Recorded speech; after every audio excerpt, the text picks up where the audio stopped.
Salam YouTube, Qrafon online'dır. Bu günləri sizə Xiaomi'nin martın 29-u və 30-u tarixlərində keçirdiyi təqdimatdan danışacağam. Yox, səhv eşitmədiniz. Xiaomi bizi düz 2 gün təcrübələndirməyə çalışırdı və deyəsən onda alındı. Xiaomi bu təqdimatla özünün yeni səviyyəyə qalxmasını sübut etdi. Bunu təkcə qiymətlərin Everestə qalxması ilə sübut etmədi. İndi mən sizə başa salacağam hər şeyi. İlk təqdimat günü 29 mart tarixində oldu və bu təqdimat 4 saat davam etdi. Bu isə çox uzundur. Lakin bunun əsas səbəblərindən biri Xiaomi'nin bizə 5 yeni smartfonu təqdim etməsidir. Bunlar Mi 11i, Mi 11 Lite, Mi 11 Lite 5G, Mi 11 Pro və Mi 11 Ultra. Mi 11i elə qlobal bazar üçün Redmi K40 smartfonudur. Rəngləri və texniki xarakteristikası sizin gözünüzün qabağındadır. Siz özünüz anladığınız kimi 888-ci əjdahada olan axarsız ekranlı kiçik versiyalı Mi 11 flaqmanıdır. Bu təqdimatda tam yeni smartfonlar isə Mi 11 Lite və Mi 11 Lite 5G smartfonlarıdır. Hər iki smartfon bizdə yəqin ki satılacaq. Bu smartfonlar Mi 11 smartfonlarının sadələşdirilmiş formasıdır. Amma yenə də displey fərqi ilə. Adi Mi 11-lərdə axarlı olan displey, Mi 11 Lite versiyalarında isə adi axarsız displey ilə əvəz olunub. Bu smartfonların özəllikləri isə yüngül və kompakt olmalarıdır. Çəkisi 159 qram, qalınlığı isə 8,6 mm-dir.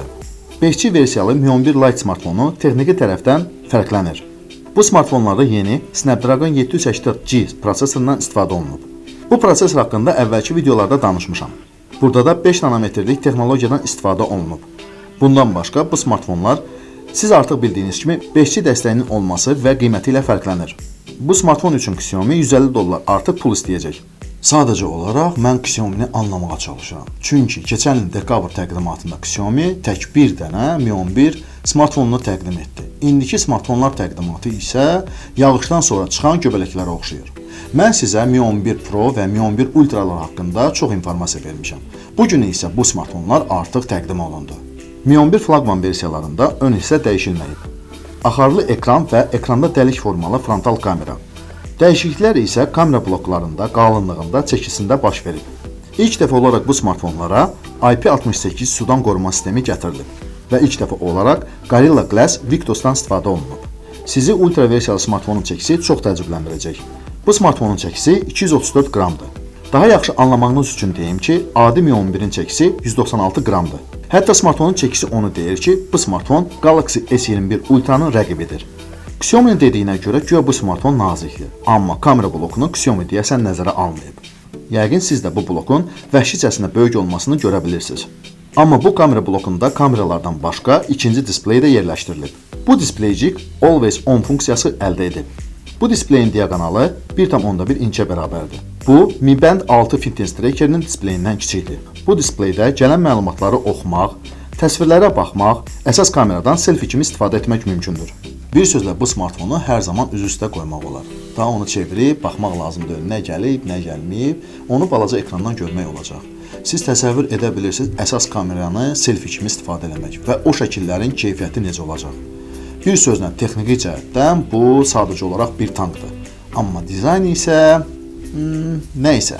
Mi 11 Pro biraz sadə kameralar əldə edib. Hətta bu versiya Mi 11-ə nisbətən yüngüldür.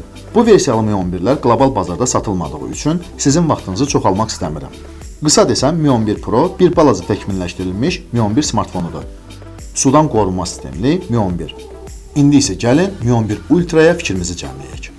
Bu smartfon iki rəng palitrasında bazara təqdim olunub. Klassik qara və ağ rənglərində. Arxa qapağı şüşədən yox, keramikadandır. Xarici görünüşündən danışdıq. Amma bu innovativ texnologiyanın kiçik bir hissəsidir. Əsas yeniliklər isə kapot altında yerləşdirilib. Gəlin ümumi xarakteristikasına baxaq. Displey adi Mi 11-lərdə olduğu kimidir. 10 bit geniş baxış bucaqlı, 120 Hz tezliyə qədər adaptiv ekran tezliyi, DC dimming və s. Prosesoru əlbəttə ki, dəyişməz qalıb. 888-ci əjdaha. Xiaomi bu prosesorlar üçün xüsusi soyutma sistemi düşünür. Bu soyutma sistemi vasitəsilə prosesorun qızması minimuma endirilir. Və prosesor deyilənə görə bizə tam potensialını göstərə biləcək. Azərbaycanda hansı modifikasiyalı Mi 11 Ultraların satılacağından xəbərim yoxdur. Amma Çində isə bu modifikasiyanın sayı 3-ə bərabərdir. Xiaomi 29 mart təqdimatının 4/1 hissəsini ancaq Mi 11 Ultraların kameralarına həsr etdi.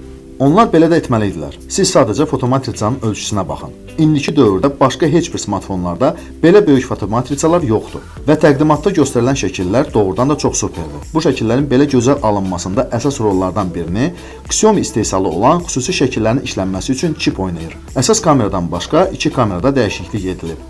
Televik və ultra geniş obyektivləri. Hər üç kamera optik stabilizasiyalıdır. Televik vasitəsilə keyfiyyəti itirmədən 5 qat zoom mümkündür. Bundan başqa isə 120 qat rəqəmsal yaxınlaşdırma da mümkündür. Düzdür, bu praktikada heç birimizə lazım olmayan bir imkandır. Amma bu imkanın başqa şirkətlərə nisbətən üstün olması isə Xiaomi-yə vacibdir. Bu kameraların əsas özəlliklərindən biri də hər üç kameraya 8K icazəli videoların çəkilməsidir. Əsas kamera isə HDR videoları çəkə bilir. Bir sözlə bütün kameralar haqqında məlumat sizin gözünüzün qabağındadır. Təqdimatda bu smartfonların tank olmasını bizə göstərdilər.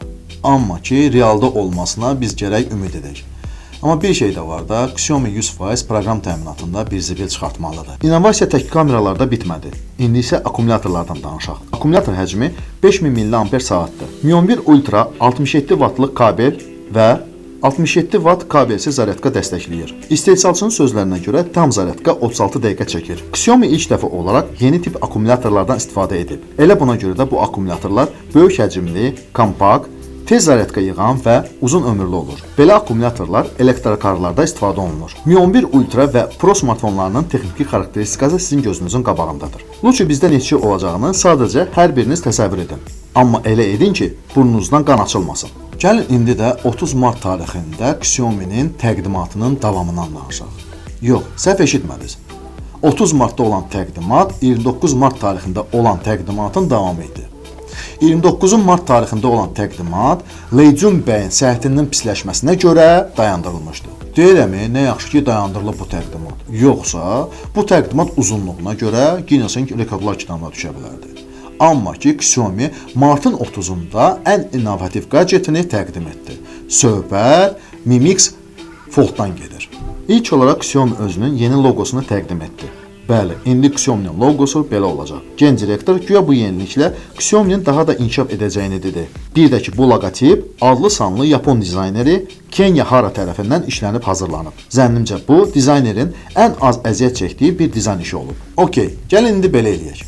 Kommentlərdə bir səsvermə aparaq.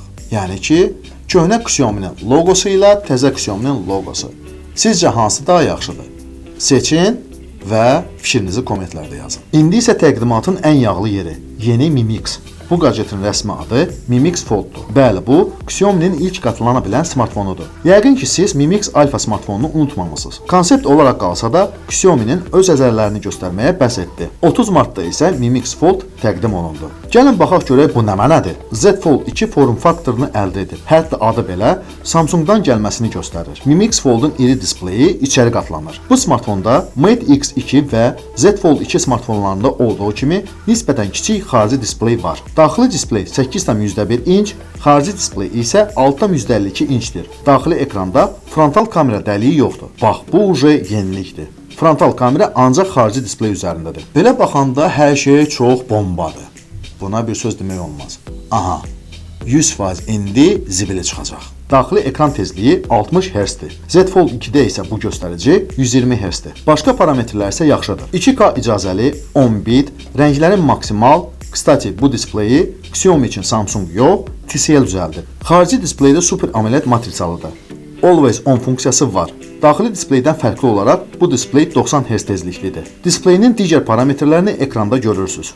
Smartfon tək qara rəngdə istehsal olunacaq. Amma xüsusi versiyalı Mi Mix Fold olacaq. Korpus materialları fərqli olacaq. Sadə versiyada Gorilla Glass şüşəsindən, xüsusi versiyada isə keramikadan istifadə olunub. İndi bir mənfi cəhətinə də hazır olun. Adi versiyalı Mi Mix Fold-un çəkisi 317 qram, xüsusinin isə 332 qram olacaq. Brat, elə bil bunlar bir kərpicdilər ki, düz deyə Z Fold 2-nin çəkisi 284 qramdır.